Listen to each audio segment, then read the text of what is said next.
గన్నవరం విమానాశ్రయంలో కొత్తది కావటం మూలంగా ఇంటర్నేషనల్ ఎయిర్పోర్టు కొన్ని సమస్యలు తలెత్తుతున్నాయి.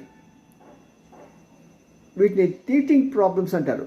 చిన్నపిల్లలు పుట్టినప్పుడు వాళ్ళు చూసే చిన్న చిన్న సమస్యలు వస్తూ ఉంటాయి. అలాగా కొత్త బిడ్డగా మన గన్నవరం విమానాశ్రయం వచ్చినప్పుడు కొన్ని సమస్యలు వస్తున్నాయి. అందులో ముఖ్యంగా ఈ విఐపి తాకిడి ఎక్కువగా ఉండటం వలన మరి సాధారణంగా ఇక్కడ పోలీసు మనకి గన్నవరం పోలీస్ నుంచి పిఎస్ నుంచి పోలీసులు వస్తా అనుకుంటాను. వాళ్ళు అసలుకి వచ్చే ప్యాసింజర్స్ని జైల్లో ఉన్న ఖైదీ అంటే శిక్ష పడిన ఖైదీలని ఎలాగా మాట్లాడతారో, ఎలా రఫ్గా హ్యాండిల్ చేస్తారో, అలాగే ఆరుటాలు, కేకలు, బీభత్సాలు అసలు ఎలా ఉంటుందో అది దారుణంగా ఉంటుంది. వీళ్ళు సభ్య సమాజంలో ఉంటున్నారా అని అనుమానం వస్తున్నది. మరి ఇది బహుశా నా ఉద్దేశం ప్రకారం మరి ఇది కృష్ణా డిస్టిక్లో వస్తుంది అనుకుంటాను. బందర్ ఎస్పీ గారు దీని గురించి ధ్యాస పెట్టాలి.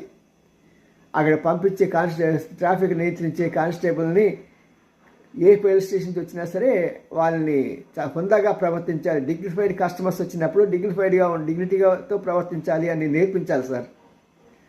రెండవది, ఇవాళ నాకు ప్రత్యక్షంగా ఒక అనుభవం జరిగింది. ఇవాళ జనవరి 24వ తారీఖు మా వాళ్ళు సింగపూర్ వెళ్తుంటే సింగపూర్ ఫ్లైట్కి మార్నింగ్ అక్కడ లగేజ్ తీసుకెళ్ళి వాళ్ళు వెళ్తున్న సమయంలో అక్కడ ఫస్ట్లో ఒక అతను మంచి అంటే ఏజ్ అతను మేబీ 45-50 ఉంటాయి. అతను కొద్దిగా పొలిటిక్గా ఉన్న అతని మధ్యలో అతను తప్పుకొని ఇంకో అతను ఎవరినో పెట్టాడు. అతను 35-40 మధ్యలో ఉంటాడు, కొద్దిగా ఎరగానే ఉంటాడు. కానీ అతను చాలా రఫ్గా హ్యాండిల్ చేస్తున్నాడు ప్రజల్ని. అందులో మధ్యలో ఫౌల్ లాంగ్వేజ్ కూడా మాట్లాడుతున్నాడు. ఈ అమ్మ అని మీకు ఎన్నిసార్లు బుద్ధుడు అంటే నేను అంత స్పష్టంగా మాట్లాడలేక మీకు చెప్తున్నాను. అది చేసి పెట్టండి సార్. ఇది ఇంటర్నేషనల్ ఎయిర్పోర్ట్. ఇది ఎక్కడో పల్లెటూరులో లేకుంటే ఈ మన్యంలో జిల్లాలో మాట్లాడినట్టుగా పోలీసులు ఇక్కడ మాట్లాడితే యాక్సెప్ట్ చేయరని చెప్పండి. వాళ్ళకి ట్రైనింగ్ ఇవ్వండి, మర్యాదగా మాట్లాడటం ఎలాగని నేర్పించండి మాస్టరు. లేకుంటే ఏమవుతుందంటే మన రెప్యుటేషన్ పోతుంది. ఎందుకంటే ఇక్కడికన్నా హైదరాబాద్ వెళ్ళి అనుకోండి, పెద్ద విజయవాడ వాళ్ళకి హైదరాబాద్ పెద్ద ఎక్కువ దూరం కాదు.